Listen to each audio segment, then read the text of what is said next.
حضرت ابو ہریرہ رضی اللہ عنہ سے روایت ہے کہ ہم نبی اکرم صلی اللہ علیہ وسلم کے پاس بیٹھے تھے کہ ایک صحابی آئے اور کہنے لگے یا رسول اللہ صلی اللہ علیہ وسلم میں ہلاک ہو گیا۔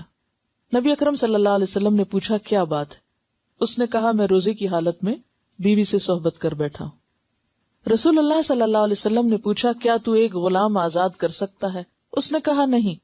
نبی اکرم صلی اللہ علیہ وسلم نے پھر دریافت کیا کیا 2 ماہ کے مسلسل روزے رکھ سکتے ہو؟ اس نے کہا نہیں۔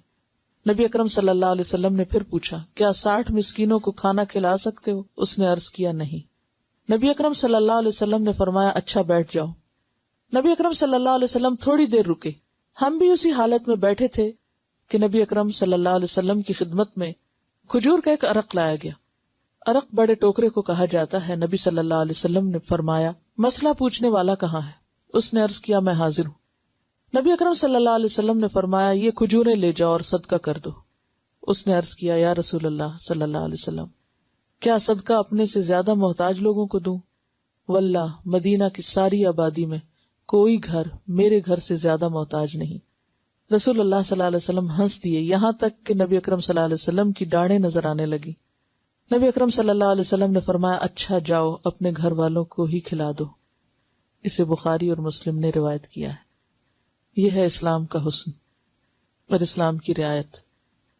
اب اس میں آپ دیکھیے کہ جو بات پتہ چل رہی ہے وہ یہ ہے کہ انسانی کمزوری یا انسانی بھول چوک کی وجہ سے اگر انسان سے ایسا کوئی گناہ ہو جائے تو پھر اس کا کفارہ ادا کرے، اور کفارے میں کیا ہے؟ غلام آزاد۔ اگر غلام نہیں تو پھر اس کے بعد 2 ماہ کے روزے۔ اور اس میں انسان یہ نہیں کہ مستی سے صرف کہ نہیں مجھ سے روزے نہیں رکھے جاتے، نہیں، یہ دیکھا جائے گا کہ اس کی صحت اور اس کی جسمانی حالت کیسی ہے۔ اگر کوئی 1 مہینہ رمضان کے روزے رکھ سکتا ہے تو وہ 2 بھی رکھ سکتا ہے۔ تو یعنی جو شخص رمضان کے روزے رکھ لے تو پھر اس کا مطلب یہ ہے کہ وہ اس قابل ہے۔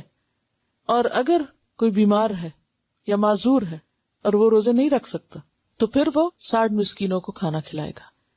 اور اگر کوئی غریب ہے اور وہ نہیں کھلا سکتا تو پھر اس کو کچھ دیا جائے گا کہ وہ آگے کسی کو کھلا سکے۔